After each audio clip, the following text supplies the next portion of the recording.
Well, why don't we get going? It's my pleasure. For those of you who are new, I haven't seen or intro, I'm Josh Roper of the Tower Center. Welcome to our monthly seminar.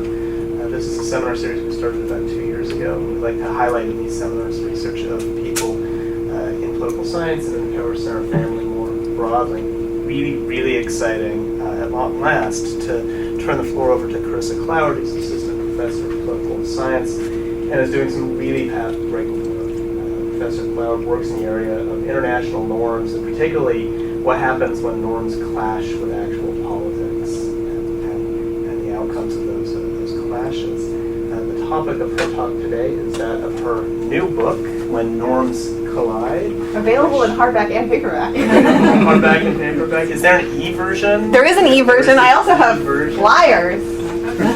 And for discounts. Flyers? Yeah. Well, pass those around. Get it. You don't have it's a great book. It's a really important subject. You'll hear a bit about it today, but you should really dig into the book in detail. You can't shamelessly sell your work at your own university. Where can you shamelessly? Exactly. There's no shame in self-promotion if you're doing great stuff. So I won't say any more, but thank you again for coming, and I'll turn the floor over to Carissa Cloward. Excellent. Thank you for the introduction. So as Josh mentioned, I'll be talking about the book today. The book asks how individuals and communities respond to international norm promotion efforts, and in particular focuses on responses to transnational activism against female genital mutilation, or FGM, that'll be the shorthand I use from here on in, and early marriage. So today I'm going to give you a bit of an overview of the book as a whole, before focusing in on one element of that argument, which is about how individuals change their rhetoric about FGM and early marriage in response to transnational activism. So I'll lay out the argument there a bit, then give you a bit of an overview of FGM and early marriage as practices, and then get into the empirics of that part of the book, which includes survey experimental data and qualitative data. So a lot of the IR scholarship on international norms and international norm promotion focuses on how transnational activism influences states' behavior, or how it influences the behavior of sort of corporate non-state actors, so actual corporations or rebel groups or sort of organized non-state actors. But a lot of transnational campaigns actually promote international norms that target the behavior of individuals. And in a lot of cases, those individuals in turn subscribe to conflicting local norms. So what happens when the international and local norms collide? And under what conditions should we expect that transnational activism is going to lead individuals and communities to reject their local norms and embrace the international ones? So these questions are important in part because so an increasing number of international norms actually do target the behavior of individuals. So not just FGM and early marriage, but within sort of the broader areas of gender violence and violence against women, as well as in areas related to environmental protection and public health. In a lot of cases, activists are specifically concerned with local behavior, not so much behavior at the state level.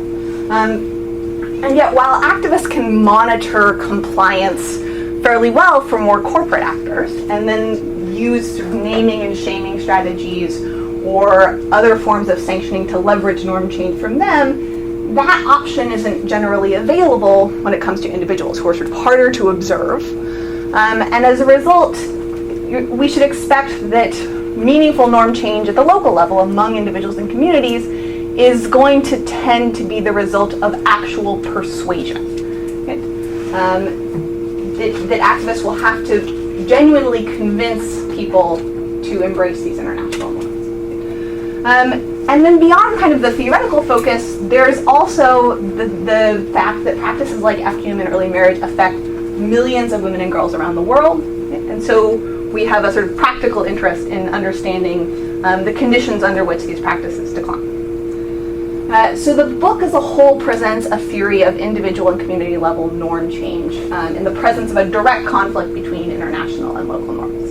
And following Finnemore and Sikkink, who are sort of pioneers in the study of international norms, I'm defining a norm as a shared standard of behavior appropriate for actors with a given identity. So norms are social in nature, and people conform to them in part because other people within their group expect them to. And I argue that conditional on exposure to an international normative message, individuals can decide to change their attitudes, their actual behavior, and the public image that they present to international and local audiences. So to sort of boil it down to a bit more of a catchphrase, once people know about the international norm, they can alter what they think, what they do, and what they say. And due to the social aspect of norms, it's important to disentangle these different elements of norm change because they don't necessarily always occur together. So in the empirical portion of the book, I look at the norm change paths followed by 3 Ma-speaking Kenyan communities. And Kenya is sort of an ideal setting to do this research, in part because it's a country that exhibits significant subnational variation in both FGM and early marriage, and is also one of only a few countries to have experienced declines in the prevalence of both FGM and early marriage, which is obviously going to be critical if you're trying to understand conditions under which these practices do in fact decline. Ma-speaking peoples, and here I'm specifically focused on the Maasai and the Samburu, have historically practiced both FGM and early marriage, but different communities of Ma speakers have sort of engaged in norm change to varying degrees. And so the 3 specific case study communities were selected to leverage variation on the outcomes of interest here. So awareness, attitudes, primary behavior change, and secondary behavior and rhetorical change. I employed a mixed method empirical strategy to evaluate the theoretical framework by collecting data over about 14 months of fieldwork total between 2007 and 2011 in Kenya. As a part of that, I conducted about 150 semi-structured in-depth interviews with community stakeholders, as well as a survey among 600 members of the general population in these 3 communities. And then I also conducted a randomized experiment within the survey, which was designed to try to gauge respondents' willingness to rhetorically commit to the international norms against FGM and early marriage while simultaneously maintaining their compliance with the local norms. And so it's on that subject of misrepresentation and sort of false rhetorical commitments that I'm going to focus the remainder of the talk, but I would be happy to talk about other parts of the book in the Q&A if people are so inclined. All right, so the specific question that's motivating me here is under what conditions individuals misrepresent their normative commitments. The book as a whole shows that people do, in fact, under certain conditions, genuinely change their attitudes and behavior. But it can be problematic to rely too heavily on people's self-reported attitude change and behavior change to try to evaluate the effectiveness of transnational campaigns because individuals, much like states in the sort of broader international norms literature, are going to face incentives to publicly embrace international norms only because they expect some sort of benefit as a result of doing so. So the question then becomes, when do individuals engage in real behavior change, and when do they simply change the public image that they try to present to the international community? And I argue that the more that people believe an international norm is going to be fundamentally at odds with their existing local norms, the less likely it is that any given transnational campaign is going to produce rapid, meaningful behavioral change, and thus the more likely it's going to be that individuals who are not complying with the international norm will try to project an image of compliance to certain parties. And the simple strategy here is simply to rhetorically commit to these norms, right? To just say, I support these international norms is sort of the simplest and most straightforward path when in the presence of international activists. So then the question becomes, why would you do this? The international norms literature, again, though it's relatively state-centric, can shed some light on why states in particular publicly commit and falsely publicly commit to international norms. So constructivists within this literature highlight arguments related to sort of moral suasion, so they're more focused on the power of ideas to genuinely persuade people, whereas more rational actor models tend to either emphasize the epiphenomenal nature of these kinds of normative commitments or the instrumental nature of these commitments. So across these different literatures, various scholars have shown that the promise of foreign aid or international trade or membership benefits in particular international organizations can push states to publicly commit to international norms, as well as, sort of on the flip side, fear of being negatively sanctioned for failing to commit to international norms, as well as sort of reputational concerns on the part of states that may encourage them to sort of falsely signal compliance with international norms. Right? So that's what we already know about how states are likely to respond to international norm promotion. But then we need to sort of translate this to the individual level. And research in social psychology on image management and deception has proven to be particularly valuable here. In clarifying both how reputational and material concerns might lead individuals to sort of misrepresent their true normative commitments. And this literature emphasizes that people are always managing the image they present to others. Right? We're never not sort of projecting a desired image to the people that we meet. The question then becomes, how accurate is that image? Right? In some cases, people are managing their image, but nonetheless projecting an image that is more or less accurate. But in some cases, people are going to be motivated to engage in outright deception. And when we engage in deception, the social psychology literature suggests that we tend to do this more for reputational reasons than for material reasons. So we lie in order to be perceived as kinder or smarter or some other kind of positive attribute, or to sort of protect ourselves from embarrassment or from disapproval or from conflict. And we're more likely to present a version of ourselves that is in line with what we think our audience wants to hear or see when that audience is powerful or high status in some way. So we try a lot harder to please audiences that have sort of prestige or power over us. And so this is particularly true if we're dependent on this audience. And when we're thinking about the case of international norms and local norms related to FGM and early marriage, it makes sense that these kinds of dynamics actually would be in place. That there tends to be quite an unequal relationship between international actors and local communities. In part, international actors can be viewed as quite prestigious, and in addition to that, they often also have control over aid distribution in some meaningful way. Right? And so there can thus also be financial incentives for people to misrepresent their normative commitments. Individual communities in the global south tend to benefit from foreign aid as sort of the final link of an aid chain, right, that runs from international donors to international NGOs to sort of national and local level NGOs, with communities at the end of that linkage. And so through being exposed to both donors and their local proxies, people even in really rural areas come to learn what it is the international community wants to hear. And they may well conclude that expressing agreement with the international community's preferences is a good way to keep the spigot open.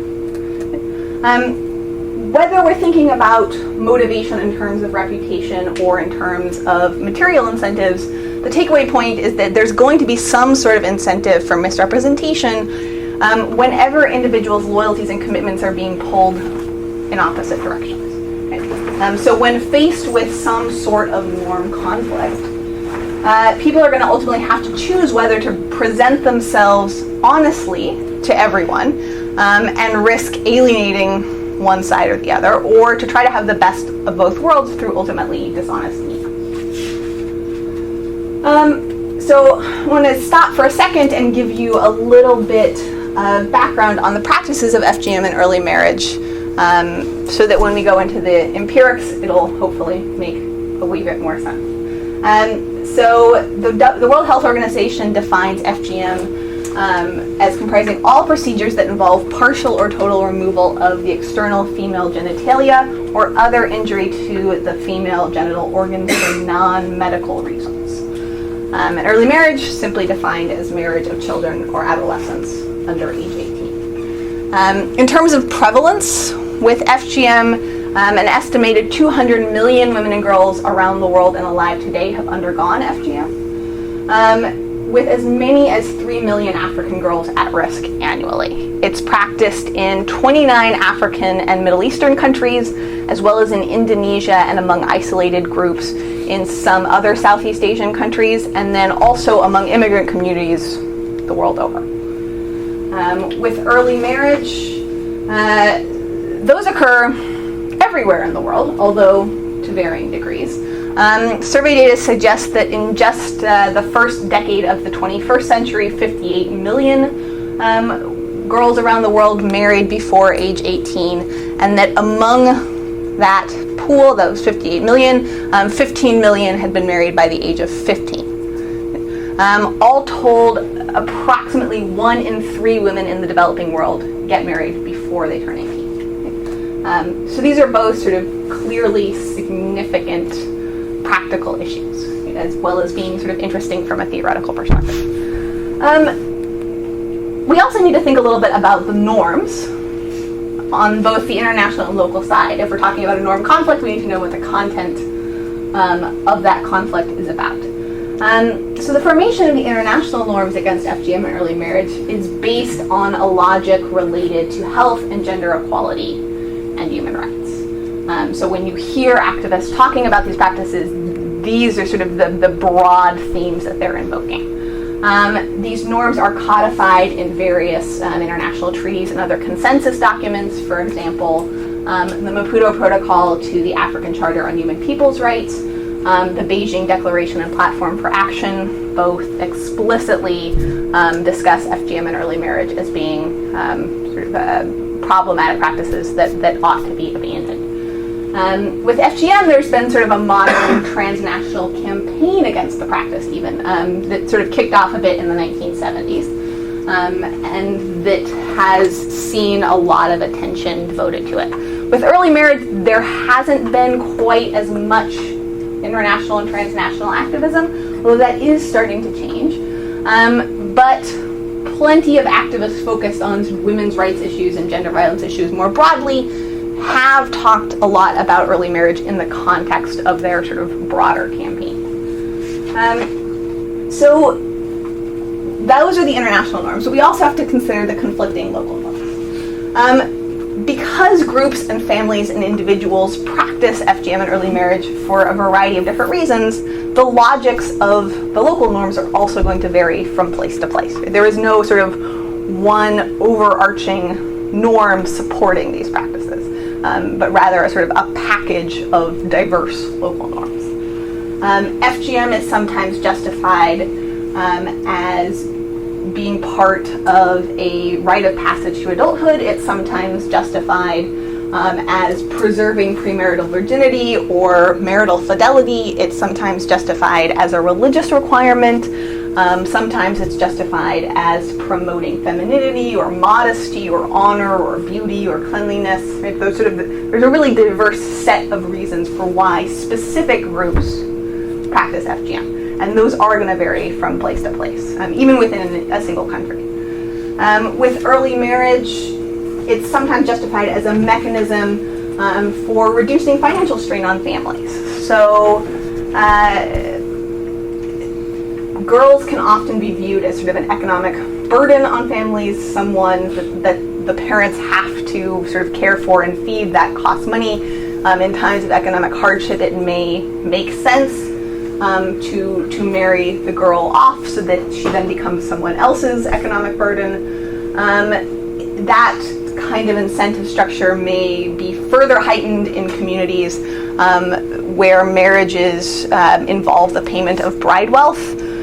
So not only is the family no longer responsible for the girl's care, but they're actually receiving a payment from the husband or the husband's family in exchange for the girl.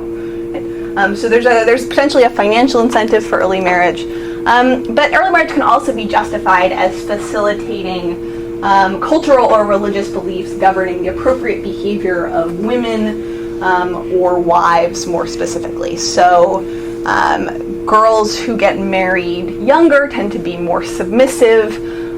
They're more likely to be virgins at marriage. They're more likely to have more children over the course of their marriage. And all of these things are valued. And potentially early marriage can facilitate those things. If we want to look at Kenya specifically, countrywide, a 2014 survey shows that 21% of Kenyan women have undergone FGM, but among Maasai women, that's a much higher number at 78%. I don't have equivalent figures for the Samburu. It's a much smaller group, and so it doesn't get its own sort of standalone category in the survey. 2008 and 2009 survey that looked at early marriage, among other things, found that 31% of girls married before age 18 countrywide, and 46% of Maasai girls did the same. The Kenyan government has acceded to the international norms against FGM and early marriage. So it signed all of the requisite treaties. It has also outlawed both practices in domestic law, and sort of pursued various kind of policy measures, particularly to focus on FGM, but it's important to keep in mind that these laws are really poorly enforced, and so they're probably not doing much to explain significant behavior change in the region. Within Kenya, the Ma language family consists of quite a few different groups, but I'm focusing, as I said before, on the pastoralist Maasai and Samburu. Maasai and Samburu girls are traditionally circumcised around puberty. So for the Maasai and Samburu, FGM serves as a rite of passage to adulthood, thus the timing at puberty makes a lot of sense. And then girls will tend to be married within a few days to a few months after that. So the sort of the temporal linkage between FGM and marriage also produces earlier marriages. The girl's parents are going to be the ones making all of these decisions, right? So whether and when the girl is circumcised, whether and to whom, or when and to whom the girl gets married, these are decisions that are largely out of the hands of girls themselves. But not all Ma-speaking peoples have responded to transnational activism against FGM and early marriage in the same ways. So I looked at 3 rural areas of Kenya that were predominantly Maasai and Samburu, and as I mentioned before, they exhibit variation in sort of the outcome variables of interest. So Old Nyiro is quite inaccessible. It has very low educational provision. It has no sort of meaningful town centers in which trade can occur. There's pretty low awareness of the international norms against FGM and early marriage in Old Nyiro because activists don't go there. And so as a result of that, there's going to be presumably relatively little incentive for people in Old Nyiro to hide their true normative commitments because they don't know what it is the international community wants them to say. And we should expect them to sort of be more honest in general. Mukogoto is the middle case. And so this is a community that's reasonably accessible, meaning you can get there all times of the year, unlike Old Nyiro, which is only accessible by car during the dry season. It has somewhat higher educational provision, more of a sort of cosmopolitan town center, although town center is still a pretty bold word to describe what is actually sort of 2 rows of shops on either side of a dirt strip.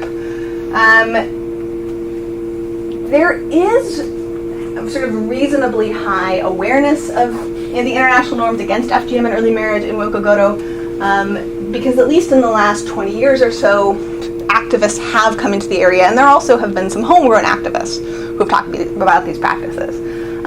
But attitude change is lagging behind awareness, and behavior change is lagging behind attitude change. So it's still the case that many people are practicing FGM at early marriage, and thus we should expect an incentive for those folks, when confronted with an international audience, to hide their true behavior. And then Mao is the last case study area. This is the most sort of cosmopolitan of the three.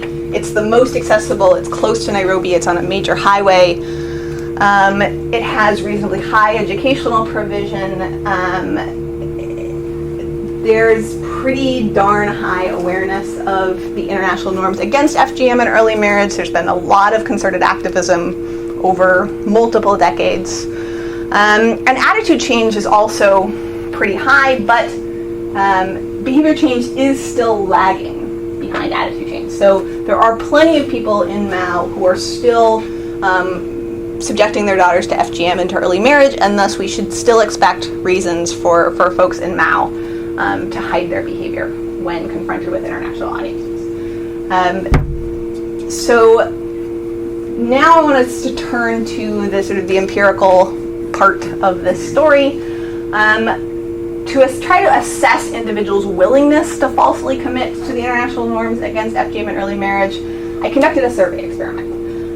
So all of the survey respondents were asked the same set of questions, which were designed to assess their knowledge, their attitudes, their experiences, and their behaviors with respect to both FGM and early marriage, but half were randomly assigned to receive priming statements emphasizing the presence of an international audience for the survey. And then the other half received priming statements noting that a local audience was the sort of the primary observer for the survey results. To give you a sense of what these priming statements look like, this is the first priming statement that the treatment group received. They also received a second priming statement about halfway through the survey. So this one came before they answered any questions, and then they got a little refresher halfway along. You can see that it emphasizes various sort of international audiences, that the researchers are international, that the results will be shared with various international media groups and international organizations. So the idea was to really prime people to believe that the sort of the audience for this survey was international. The control group received very similar statements, but with the sort of the specific observers switched for local actors. And then a partner NGO or community-based organization in each of the three communities served as the public face of the survey to avoid sort of contaminating the experiment by making myself a visible part of the survey. I obviously could not be on the ground, or everyone would have gotten an international audience treatment. So I hung back and let these three local non-governmental organizations and community-based organizations claim that they were the ones conducting the survey. And so the goal of the experiment was to try to determine whether the two groups would respond systematically differently to the survey questions. So to try to test the effect of the international audience treatment, I employed a bunch of different models, some linear, some non-linear. Here I'm going to focus on sort of one set of results, which are logistic regression results, or logit results. The different outcome variables are here in the left-hand column. Each cell is the product of a separate regression. So as a robustness check, I also included two different specifications. So one in which the only sort of independent variable is the treatment itself. So did receiving the treatment affect respondents' willingness to report that their daughter was circumcised, or that their daughter had been married underage, or that they plan to circumcise their daughter in the future? And a second model in which treatment was combined with a bunch of control variables for other factors that might be related to the answers to these questions. The coefficients are marginal effects coefficients, so they can be interpreted. So I'm first looking at outcome variables related to respondents' reported past behavior and intended future behavior. And I find that receiving the treatment prime decreases the probability the respondent reports planning to circumcise a daughter in the future by at least 15 percentage points. And that being told there's an international audience for the survey, so receiving the treatment decreases the probability that a respondent will admit their daughter had been married underage by at least 30 percentage points. So they're very large substantive effects. And I also find that receiving the treatment is negatively associated with respondents' willingness to report that their daughter has been circumcised, but it's important to note that this is only significant in the full model and not in the treatment-only model. Why do you think that is? Are you going to get to that? That's that you would have expected to see. Well, I mean, so the direction of the effect is as you would predict. Sure. But that top left box, I would have thought to see. I mean, if you're seeing the 15% of the plan to circumcise daughter in the future, why not a similar effect that the daughter is already? Yeah. What do you think accounts for that? So, I mean, the honest answer is that I'm not entirely sure. I think so I didn't necessarily get into this, but one of the so I did test for sort of similarity of treatment and control groups on pre-treatment covariates. One area in which there actually was a divergence by chance between treatment and control groups was on age of the respondents. So I think that may be partly responsible for this, but I don't know that I can sort of definitively show that. Right. So some pretty big effects of thinking you're talking to an international audience on your willingness to admit that you are sort of intending to circumcise your daughter or that you've married your daughter before the age of 18. And if we break this down by study area, the results also sort of conform to our expectations. So it's true that people in all three case study communities were more likely to report international norm compliant past behavior and intended future behavior if they happened to be in the treatment group. But the extent of that tendency varied. So the graph showed that respondents in Old and Euro were less likely to misrepresent their intention to circumcise a daughter in the future than respondents in Mukogoto and Mao. And when we turn to respondents with married daughters and when they were asked whether their most recently married daughter had been married before age 18, we again see that respondents in Old and Euro are less likely to sort of experience this misrepresentation problem than respondents in Mukogoto and Mao. And so again, that sort of conforms to our expectations.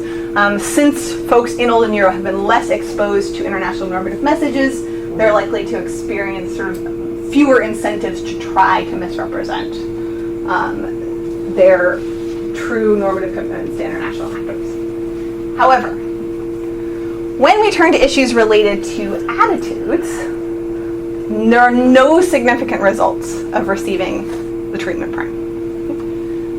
So all treatment coefficients are substantively small. Some of them go in the opposite direction of what you expect, and none are statistically significant. And so that presents something of a puzzle. Right? What might explain why people are misrepresenting their behavior, but not their attitudes?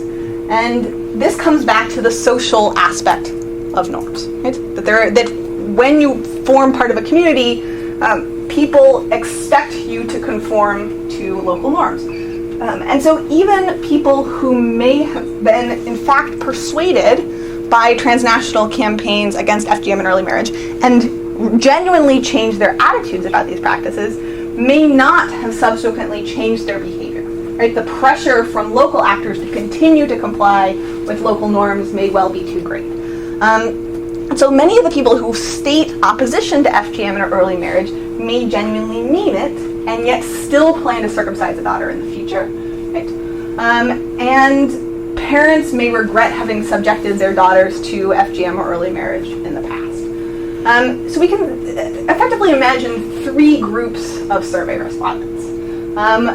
respondents who've been fully compliant with the international norm, that is, their attitudes have changed and their behavior has changed in response to transnational activism, they have no need to misrepresent themselves. They're already doing what the international community wants them to be doing, so we should expect them to respond honestly.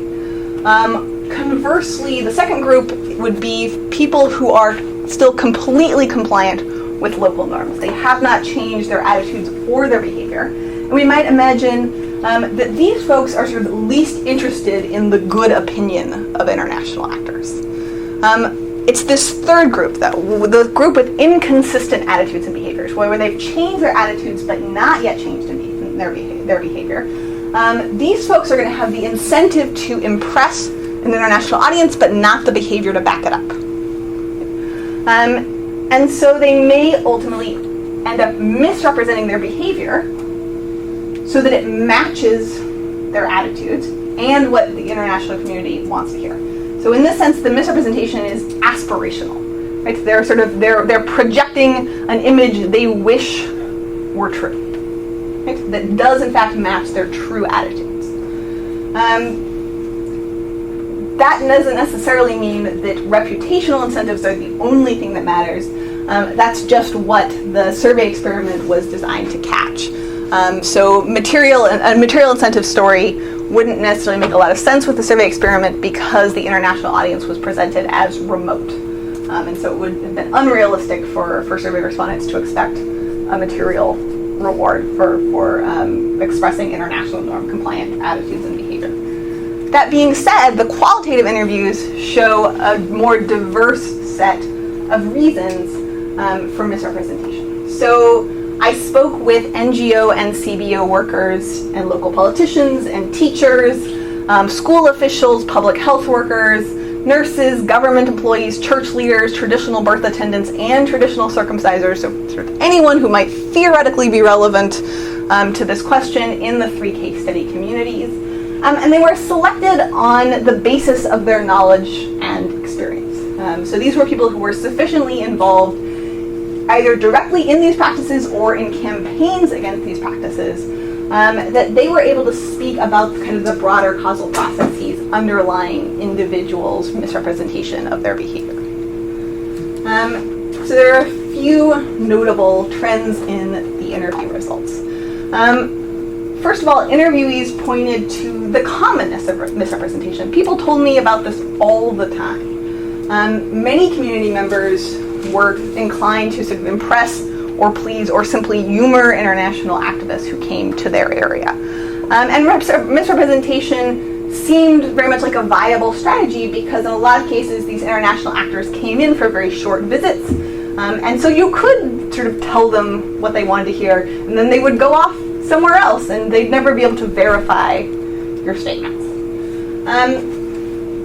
Beyond the fact that misrepresentation is occurring, a number of interviewees identified reputational concerns as being part of the explanation for this misrepresentation, particularly because foreigners were viewed as having high status. That people frequently talked about foreigners as being sort of civilized or educated or powerful or knowledgeable, sort of attributed a variety of positive attributes to foreigners, and that sort of wanting to appear consistent with international audiences' preferences thus seemed like a good thing. But quite a few interviewees also expressed the perspective that material incentives played a major role in explaining misrepresentation as well. And these material incentives were significant because a lot of Maasai and Samburu live on subsistence incomes and are dependent on some form of outside assistance for their day-to-day lives. So many seem to believe that expressing agreement with activist priorities was a good idea, since activists were bringing resources into the community. And though there were certainly material incentives for misrepresentation within the community at large, there were perhaps particularly strong material incentives for local NGO and CBO workers, since they themselves, were the ones actively promoting these international norms, and yet they were effectively being paid to do that. that they were receiving, funding from larger donors in exchange for promoting these international norms, and so they thus had a stronger incentive to misrepresent themselves than sort of the average member of the community. Finally, and consistently with the survey results, there were differences in the extent of misrepresentation across the three communities. So interviewees in Old and Euro were less likely to report that community members' interactions with foreigners were purely material, or to sort of be jaded about the benefits that international actors could potentially provide. And more generally, interviewees in Old and Euro were less likely to have anything to say about misrepresentation at all, because they could not speak about events that hadn't happened. So what's sort of the takeaway point here? The combined analyses show that individuals sometimes face incentives to conceal their true attitudes and behavior in response to transnational activism. So when faced with a norm conflict, some people are going to represent themselves honestly at the risk of alienating or angering one side or the other, but some people are going to try to please everyone through ultimately dishonest means. Both the survey experiment analysis and the qualitative interviews show a clear tendency toward misrepresentation when individuals believe they have something to gain from doing so. So the experimental data supports a reputational benefit story, and the qualitative data supports both a reputational and a material benefit story. In terms of thinking about the usefulness of these findings, the broader theory is original in its merging of sort of social psychological approaches with more traditional constructivist and rational actor models in IR. So I argue that psychological pressures are shaping the conditions under which constructivist and rationalist logics are going to operate in the world of norms. The argument is also unique in its focus on the micro-level processes by which individuals and not just states or corporate non-state actors are going to negotiate competing demands placed on them by international and local norms and audiences. And the survey experiment additionally provides leverage on questions about the reliability of survey responses. So particularly with respect to norm-governed behavior, the magnitude of the treatment effects suggests that there is a sort of strong social desirability bias at work here that is shaping the way that people are responding to survey questions. And then finally, the results highlight the importance of sort of conceptually distinguishing between different elements of norm change. That it matters that we disentangle attitude change from sort of primary behavior change and secondary behavior and rhetorical change. Clearly, rhetorical norm change can occur even in the absence of attitude change or behavior change. And so we want to make sure we sort of know which one of these things we're looking at any given time.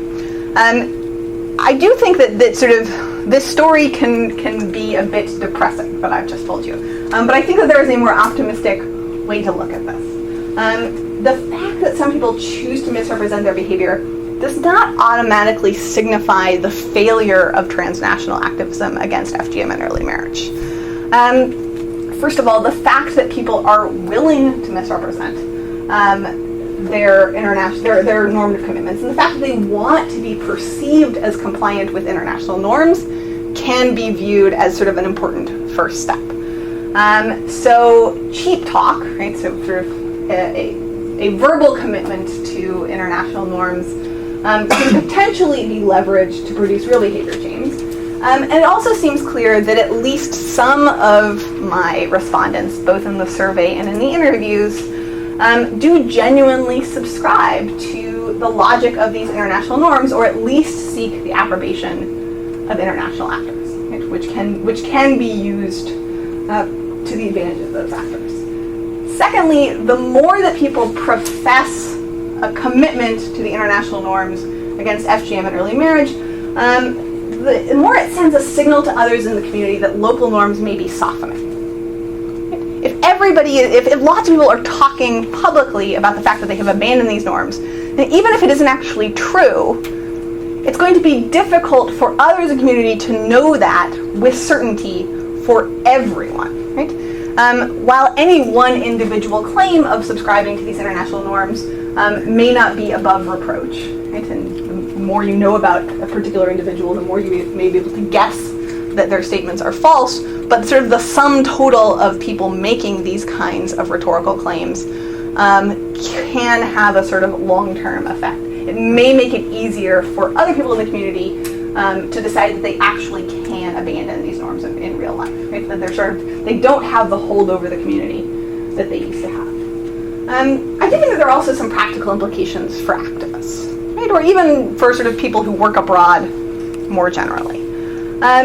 First of all, it's just important that activists recognize the issue of misrepresentation. So the greater the pressure to comply with international norms, the greater the incentives for people to hide their non-compliant behavior. And so activists should ask whether they are heightening such incentives through their actions. Right? Are they heightening material incentives by, for example, providing sitting allowances to attend meetings? This is a common practice where people, in exchange for coming to hear a message about a particular issue, get actual cash or food, drinks, etc., to sort of incentivize their attendance. We should expect that that's going to heighten problems of misrepresentation, and that they also need to consider whether they're doing anything to heighten reputational incentives for misrepresentation, as well as, sort of whether they're doing things that might lead people to believe that they will be punished for continuing to subscribe to local norms. And activists should also be careful in interpreting self-reported attitude and behavior change as success for the project. Increasingly, a lot of NGOs are trying to be more rigorous in how they evaluate their work. And in some cases, that's going to involve surveys of the communities where they've been operating. But activists may need to recognize that those survey responses can't necessarily be taken at face value. And if they truly want to sort of evaluate the overall effectiveness of the projects that they're running, they may need to look for sort of more creative or more diverse ways to try to triangulate sort of the truth about the effectiveness of their projects. So I will stop there and open the floor to questions. Just a marvelous talk, and I particularly like the idea of the sitting allowance. I think I'm going to institute that in office hours. So thank you, Yeah. Thank you for that. Incidentally, there are cookies. So. Yes, this is something of a sitting allowance. I don't want to know how many of you are only here for the cookies, though. Please spare my feelings. So you actually hit on a bunch of the questions I had in my head in your concluding remarks, but one that's still sort of puzzling me is just a prosaic question about data, right? Because you started the talk with these great maps of the world, and we have rates of FGM and rates of early marriage and so forth. How reliable is the underlying data? Right? I mean, these are deeply personal things, especially FGM. So I'm guessing you don't have a lot of hospital records or things that you could do that kind of triangulation. So how do we know? So the cross-national data that I showed you comes from surveys. It's all from surveys. It comes from the demographic and health surveys and the multiple indicator cluster surveys. So two giant public health surveys that are run cross-nationally. They ask the same questions everywhere. And there are reliability issues with those surveys. I think one thing that is beneficial about the surveys is that in a lot of countries, by now, they've been conducted multiple times, right? So in some countries, they're on their fourth or fifth round of these surveys. So it's not to say that the same problems can't crop up in every round, but there's maybe a little bit more confidence in this data because it's not this sort of one-shot model.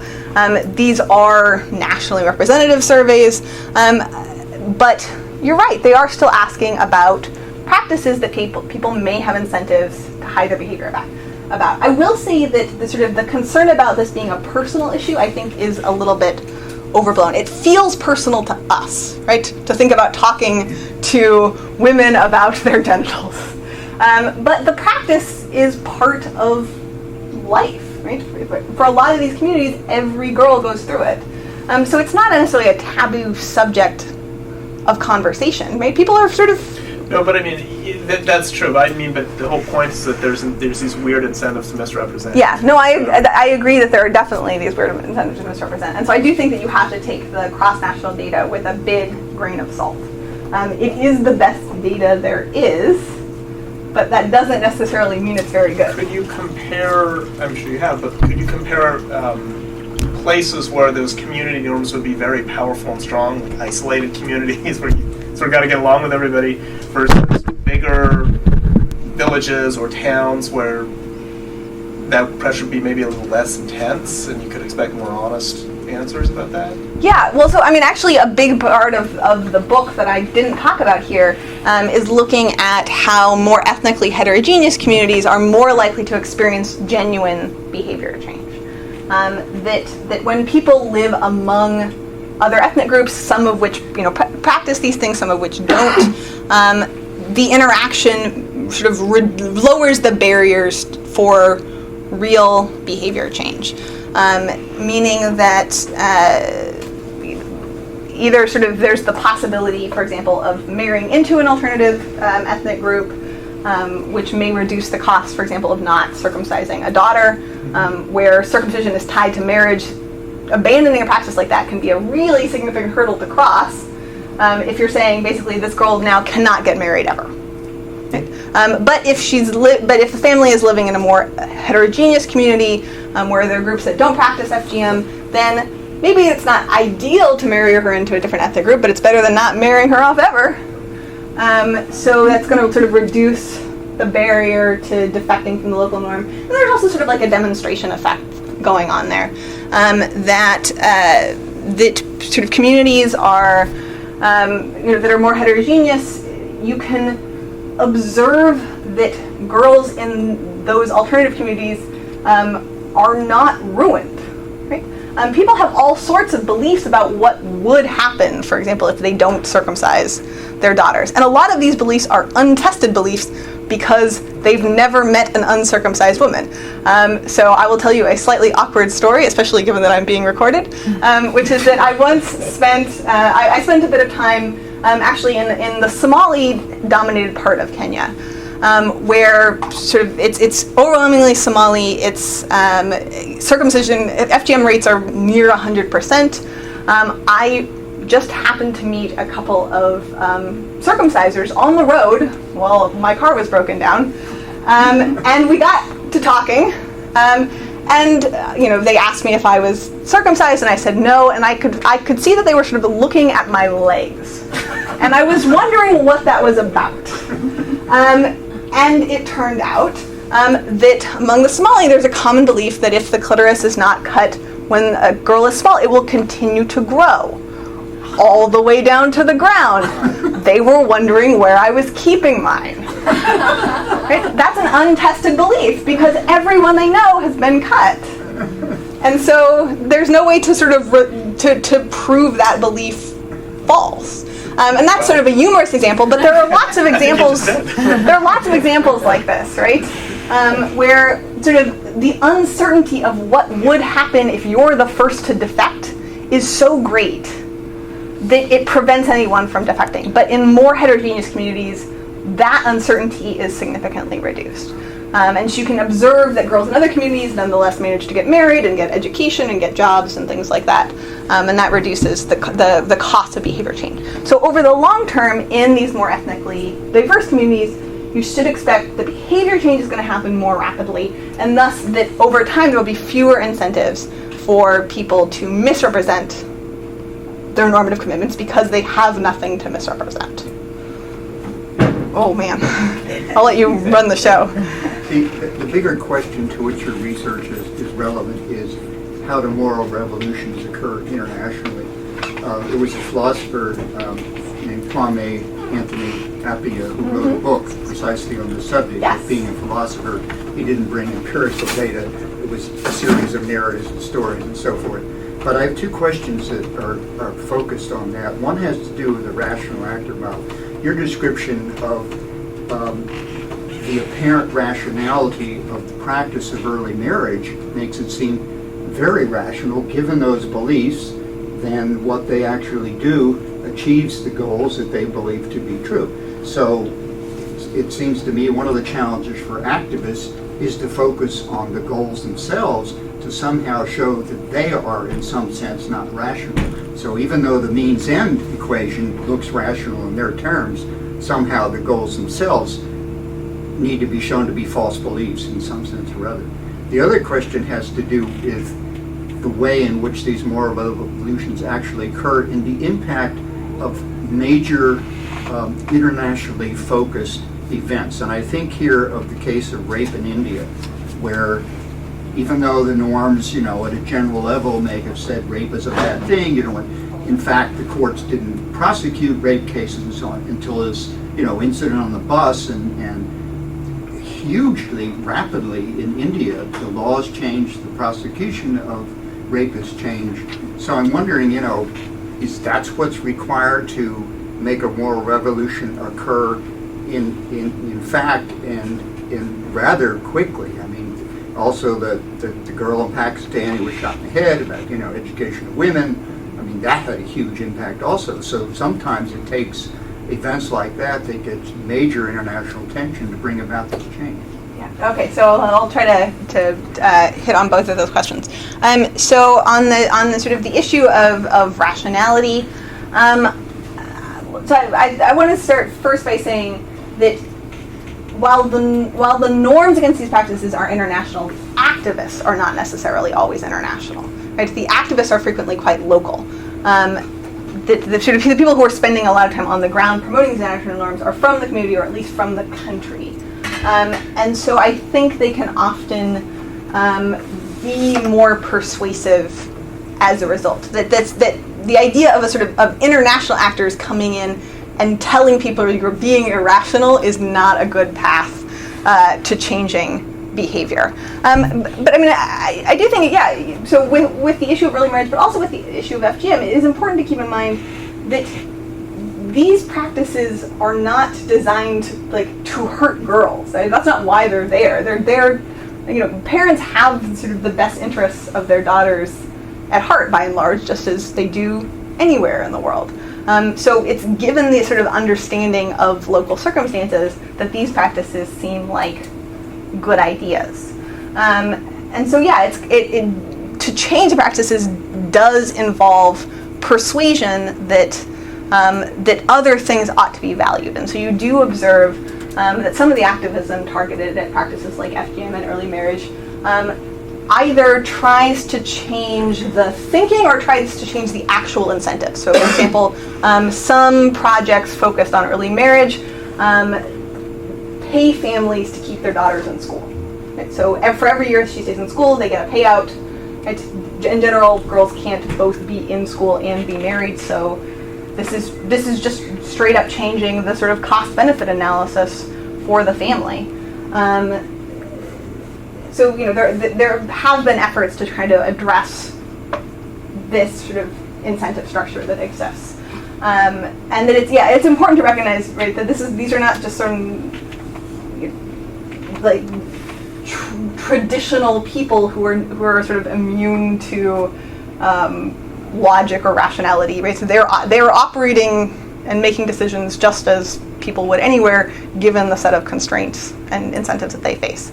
On the second question, which was about sort of the degree of international attention, right? Or sort of, so again, a kind of a different part of the book looks at how norms like these diffuse. Okay? So I'm interested not only in how sort of an individual family makes a decision about whether to circumcise a girl or not, or to have her marry or not, but how those individual decisions are interdependent on other decisions. And I apply a sort of a tipping model of sorts developed by Timur Kuran, who's an economist who looks at sort of issues of preference falsification, that people are often sort of hiding, where there are strong social incentives, people often hide their true beliefs, but something like a a sort of a sudden exogenous shock can change a couple of people's willingness to go public with their true commitments, and their decisions can sort of lower the threshold for others and make it a little bit easier.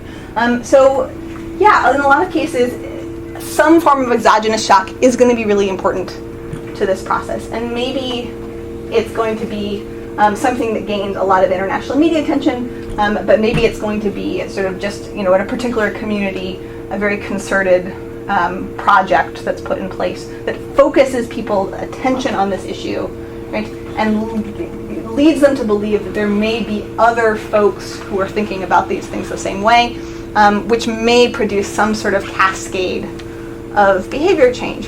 It doesn't guarantee a cascade of behavior change, because if people are sort of very far away from changing their minds, then even an exogenous shock may not be enough to shift anyone. But some kind of relatively dramatic event or big change in the system can be important to starting off this sort of tipping process, this cascade of norm change. First of all, important work, and I'm glad you're doing it. I'm looking forward to the book. I have several questions, actually. First, I wanted to know the size of the case studies that you were doing in each area. Did you have a sample number of representatives? So the total sample size for the survey was 600, so 200 in each of the 3 communities. Okay. For the survey, for the interviews, it was 150 interviews total. Those weren't exactly evenly distributed across the 3 communities, but so you can imagine roughly 40 to 60 people that I spoke to in each community. And then basically with the interviews, I ended up talking to effectively everyone who might possibly have something to say on this topic. Any kind of expertise, right? Every sort of NGO or CBO director operating in these 3 communities, the chiefs, all the sort of relevant government workers, the nurses, the traditional birth, everybody, really. This is dissertation research, so you have a lot of time in the field. You get to talk to everyone. You don't have to make these kinds of tough choices. Okay, second question is, how do you determine the truth in the interviews? You mentioned a teacher that said that she hadn't been cut when you found out that in fact she had been cut. How do you find out those things? Is somebody else that tells you, or? Yeah, well, so actually I think that example was an example of someone who cut their daughter even as they were promoting the norm against it. So I would say there was a bit of a division of labor in terms of the research design and the methods. So while the survey asked people about their own personal practices and experiences, with the qualitative interviews, I did not ask people about their own personal behavior. I asked them to talk about their communities. And so that's a sort of a general strategy that people use a lot in interviews, that by asking around the issue, people are more likely to tell the truth. That being said, there's plenty of reason to believe that individual interviewees nonetheless misrepresented themselves to me. Part of how I overcome that is by talking to people for a really long time, in some cases over multiple interviews. I had sort of local point people that I'd sort of run ideas by. Does this really seem plausible to you? And just kind of triangulating through the bulk of the interviews.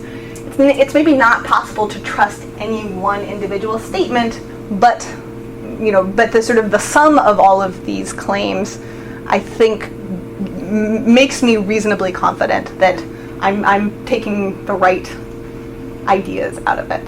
Okay, 2 more short questions. Did you find many outliers in these case study areas of girls who were refusing to have it happen, or parents who were refusing to listen to everybody around them, other family members who were urging them to do both of these practices? It was becoming increasingly common, particularly in Mpumalanga and Mau, for girls to run away from home and run to shelters. And in fact, this was becoming a sort of a common, not like every girl would do it, but it was becoming a common thing that any number of girls living in orphanages actually had living parents but they'd fled home, particularly because of FGM.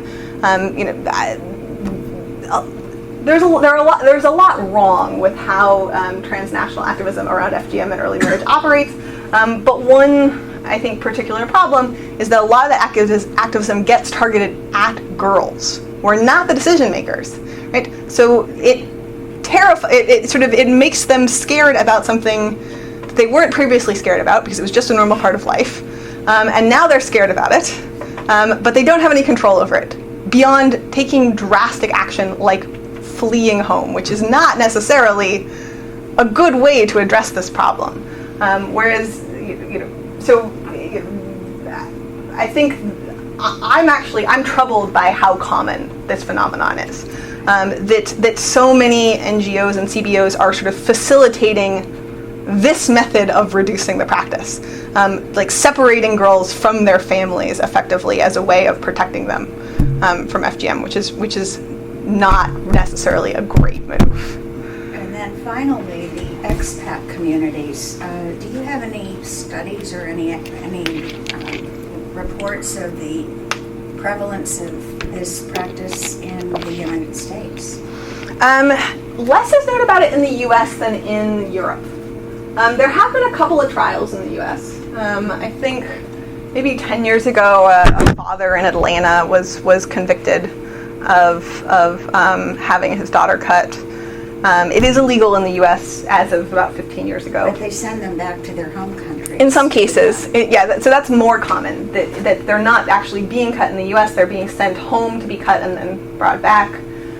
There is not good data on how prevalent it is. There's just no, I could guess, but it would be purely a guess. There's a little bit more information about this in Europe because there are larger African immigrant communities. So this has been more in the courts in France, in Britain, to some extent in Germany, but it's not really gotten a lot of attention in the U.S. The most attention that practice has gotten in the U.S. relates to asylum cases. So there's now effectively a precedent in U.S. asylum law that women who sort of claim that they would be subjected to FGM in their home countries are now increasingly granted asylum. Granted asylum in the U.S. Yeah. Thank you.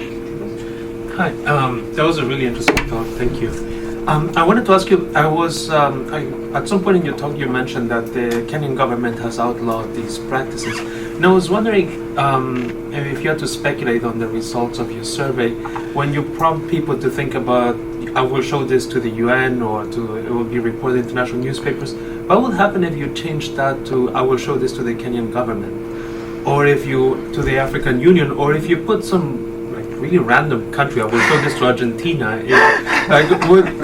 Does the audience of the international matter, do you think there? Yeah, so I would say I chose my international audience for maximum effect. That the sort of the mzungus that most people encounter, this is like the sort of Swahili word for white folks, technically it just means foreigners, but really it means white folks, are mostly Americans and Brits. There are just far fewer people from other countries. Kenya was a former British colony. U.S. plays a major sort of aid role in the country. A lot of American NGOs operate in Kenya. So I was looking to try to sort of maximize the effect there. I don't know that saying Argentina would have triggered much of anything. I can't say that for sure, but I don't know that people have pre-existing. The treatment effect hinged on the respondents already knowing what the international community thought about these practices, right? Because I didn't tell them. I didn't say this. There's an international audience for this, and they think these practices are bad.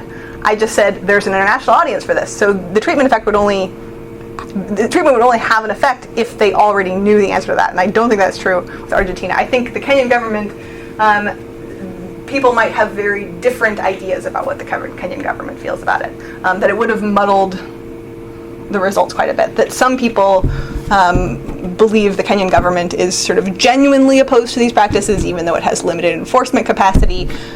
Some people believe the Kenyan government is merely paying lip service to the international community. And so sort of your particular interpretation of the Kenyan government's role would likely have shaped your expectations and your responses. But I didn't actually test this. So I can only speculate. Thank you very much. This is really a very important topic. I can just second what my colleague said there before. I'm also very interested. Basically, your study is about hypocrisy and norms, how you navigate this. And I'm coming from the sphere of theology. We definitely know about this matter. And my question was actually about those immigrants or then second, third generation people from these regions. But you asked that question, so I can drop that one. Instead, I want to ask you, I'm mesmerized how you talk about this topic in terms of not talking about new colonialism and feminist movement. I mean, I remember in the 90s, Alice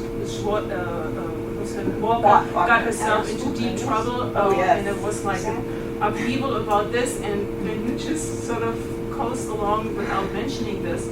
So I want to ask you, and you in the answers right now, you addressed this a little bit about this colonizing move and us even worrying about this topic, and should we worry about our own context? And in that sense, I mean, we have rape, not only in India, we have it on our very campus. Baylor is battling this issue.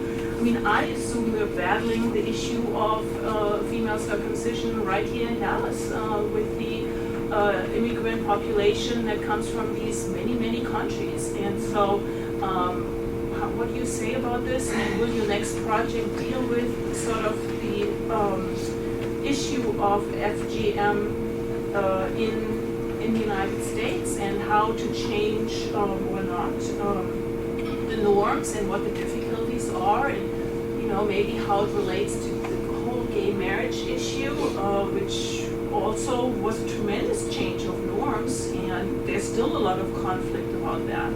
So. All right, so I think I'll come at this a few different ways. So I will say that my next project does not involve FGM at all. So it definitely does not involve FGM in the U.S.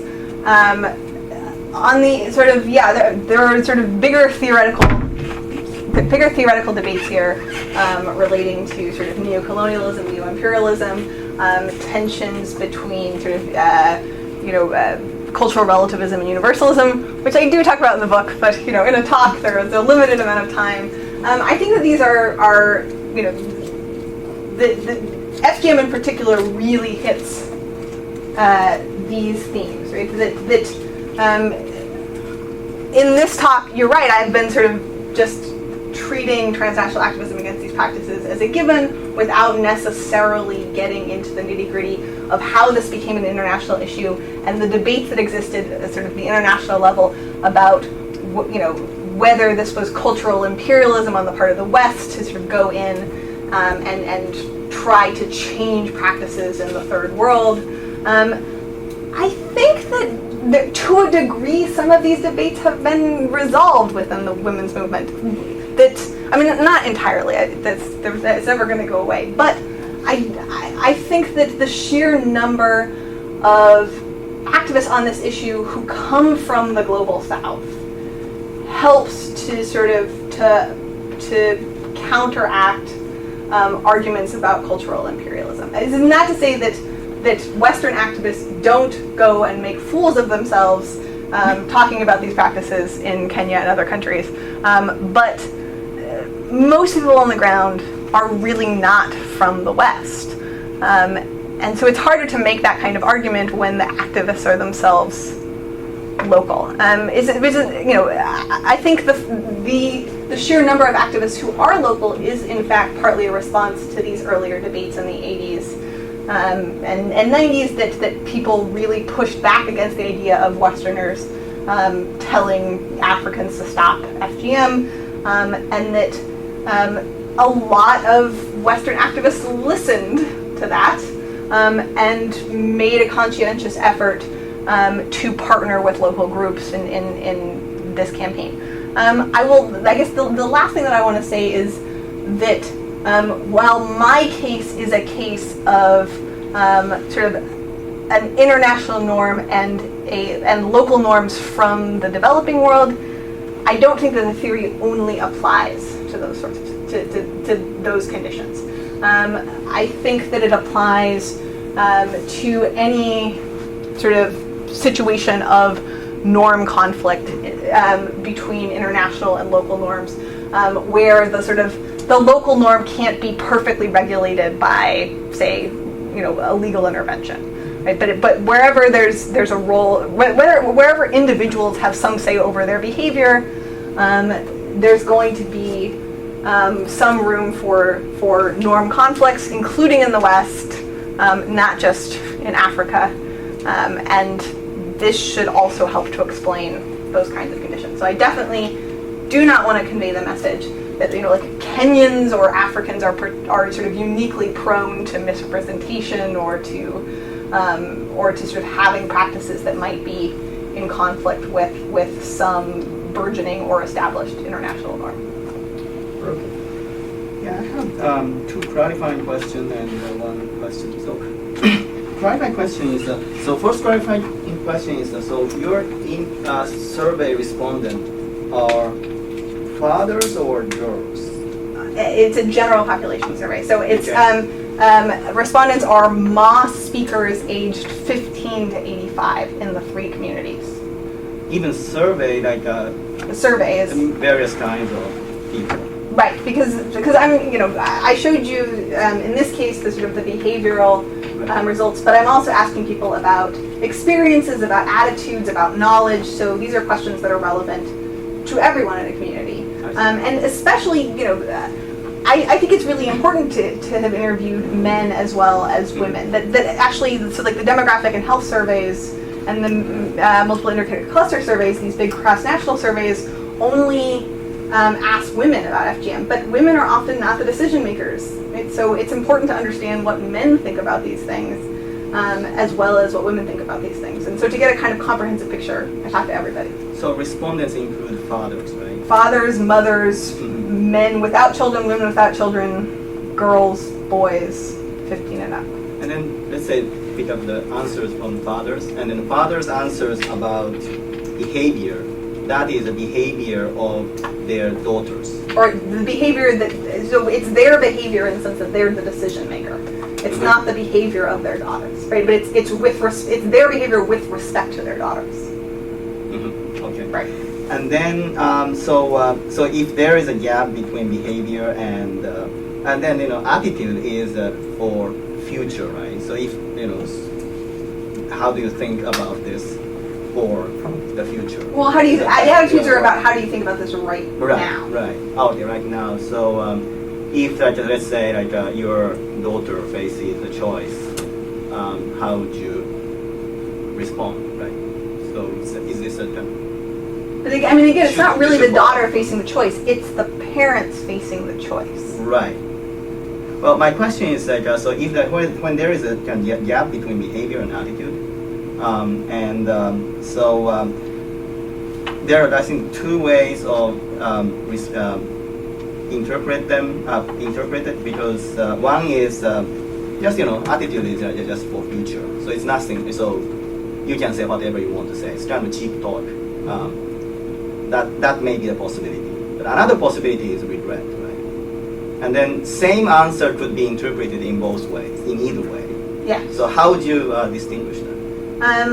Well, so partly it's in comparison to past behavior versus intended future behavior, right? So, but even for intended future behavior versus past behavior, you can say whatever for on Intended future behavior. Yes, that is true. Or maybe that person really regrets, right? Right. So how would you distinguish that? So it's going to vary across the communities, but right. So for Old and Euro, the sort of the least sort of targeted community, past reports of past behavior and reports of intended future behavior are effectively the same. Right. So there's sort of no norm change. With Mukomoto and Mao, intended future behavior is lower than past behavior. So, am I answering your question or not answering your question? Well, you are answering the question. I'm still trying to Okay. understand and digest your answer. So, Yeah. As long as their projected future behavior is actually a true report. I mean, Right. Yeah. I mean, yes. There's certainly the possibility of misrepresentation when it comes to reporting of intended future behavior, and also there's the further possibility that they may be genuinely reporting their intended future behavior as planning to circumcise a daughter or planning to marry a daughter early, and then down the road when they actually have a daughter, their attitudes will have changed and they won't do it. So I'm reading intended future behavior effectively as a sort of a proxy for incidents. Right? Like, this is what we would do right now. This is sort of a snapshot of a moment in time, and reports of past behavior as a proxy for prevalence. let me give you a quick analogy here.